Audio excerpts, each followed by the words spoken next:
নমস্কার বন্ধুরা, Dreamland cooking চ্যানেলে আপনাদের সবাইকে স্বাগত। আজ আমি বানিয়ে দেখাবো আলু আর সুজি দিয়ে দারুণ টেস্টি পুরি রেসিপি। এই রেসিপিটা খুব সহজ করেই আমি বানিয়ে দেখাবো। আপনারা একবার দেখলেই কিন্তু যে কেউ বানিয়ে ফেলতে পারবেন। আর খুব সহজ আর খুবই টেস্টি, কোনো রকম তরকারি বা কোনো রকম আলুর দম ছাড়াই কিন্তু শুধুই এই পুরিটা খাওয়া হয়ে যায়। চলুন তবে দেখে নেওয়া যাক কিভাবে আমি তৈরি করি। প্রথমে একটা বাটি নিয়ে নিয়েছি, আর এই বাটির মধ্যে দিয়ে দিচ্ছি মেজারিং কাপ মেপে 1 কাপ মতো সুজি। এখানে আমি একদম মিহি সুজিটা ব্যবহার করেছি। এরপর এখানে ফুটন্ত গরম জল দিয়ে দিচ্ছি 1 কাপ মতো। হাফ কাপ সুজির জন্য 1 কাপ ফুটন্ত গরম জল। এরপর ভালো করে চামচ দিয়ে নেড়ে নিচ্ছি যাতে না কোনো দলা পাকিয়ে থাকে। এরপর আমি ঢেকে রেখে দেবো এটা 15 মিনিটের জন্য।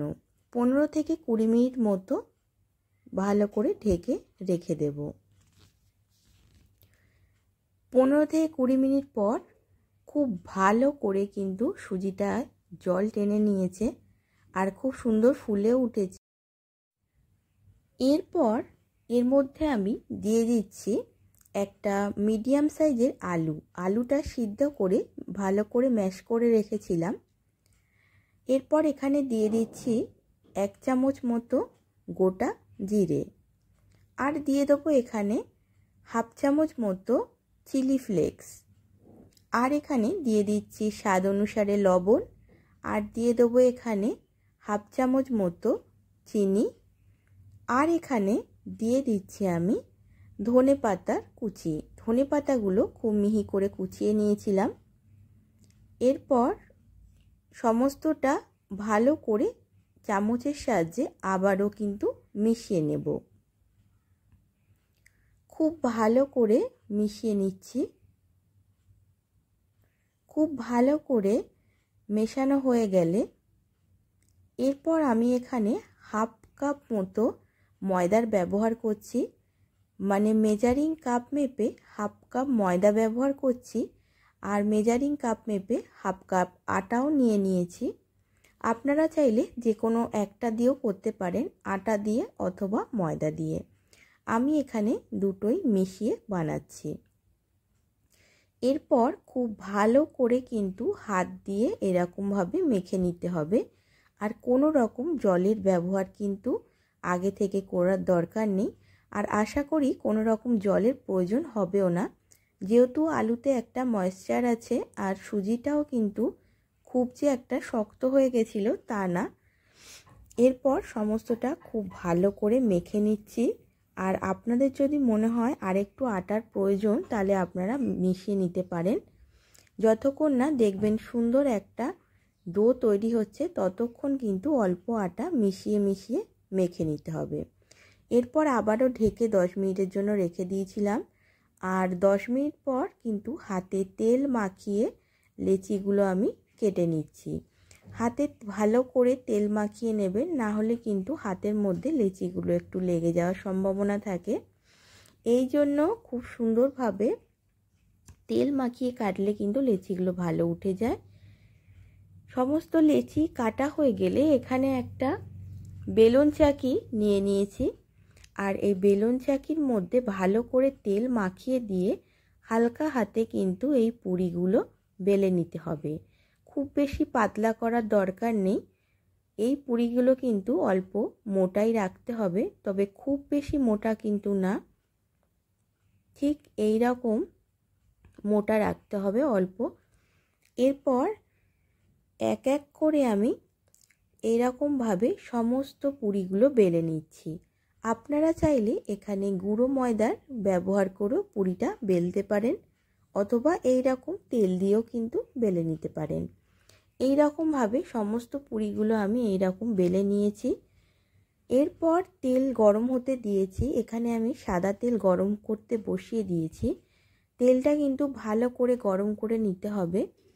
এরপর পুরিটা তেলের মধ্যে ছেড়ে দিয়ে এই রকম একটা ছান্তার সাহায্যে তেলটা নিচ থেকে পুরির ওপরের দিকে দিতে হবে, তাহলেই কিন্তু পুরিটা খুব সুন্দরভাবে ফুলে উঠবে। দেখুন প্রথম পুরিটাই কিন্তু খুব সুন্দরভাবে ফুলে উঠেছে। এরপর আমি পুরিটাকে তেল ঝরিয়ে কিন্তু তুলে নেব।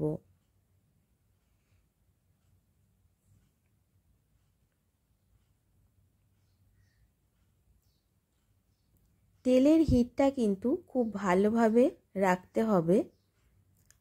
এরপর আবারও আমি আর একটা পুরিও তেলের মধ্যে কিন্তু ছেড়ে দিচ্ছি। এরপর আবারও একটা ছান্তার সাহায্যে তেলটা নিচের থেকে ওপরের দিকে দিতে হবে, তাহলে কিন্তু এই পুরিটা খুব সুন্দর ফুলে উঠবে। দেখুন খুব সুন্দরভাবে ফুলে উঠেছে। এই রকমভাবে যদি করেন তাহলে একটা পুরিও কিন্তু ফুলবে না এমন হবে না, প্রত্যেকটা পুরিও কিন্তু খুব সুন্দরভাবে ফুলে উঠবে। দেখুন এই পুরিটা হয়ে গেছে, আর এই পুরিটাও কি সুন্দর পারফেক্টভাবে ফুলে উঠেছে। এই রকমভাবে সমস্ত পুরিগুলো কিন্তু আমি এক এক করে ভেজে নিয়ে তারপর আপনাদেরকে আবার দেখাবো। দেখুন সমস্ত পুরিগুলো কিন্তু ভাজা হয়ে গেছে, আর সমস্ত পুরিগুলোই কিন্তু এত সুন্দর ফুলেছে যে আপনারা নিজেরা না করলে কিন্তু বিশ্বাস করবেন না। দেখুন আমি একটা পুরি আপনাদেরকে ছিঁড়ে দেখাচ্ছি মাঝখান দিয়ে, কতটা সুন্দর ফুলেছে তাহলে আপনারা দেখলেই বুঝতে পারবেন। আর আপনারা কিন্তু সঠিক পরিমাপগুলো নেবেন, তাহলে দেখবেন আপনাদের পুরিগুলি একদম পারফেক্ট হবে আর কোনো রকম সমস্যাও লাগবে না, খুব সহজেই তৈরি করে নিতে পারবেন। আর আমার যদি রেসিপি আপনাদের ভালো লেগে থাকে তবে লাইক কমেন্ট শেয়ার করে দেবেন। আর আপনি যদি আমার চ্যানেলের নতুন বন্ধু হয়ে থাকেন তবে চ্যানেলটিকে সাবস্ক্রাইব করার অনুরোধ রইল। আজ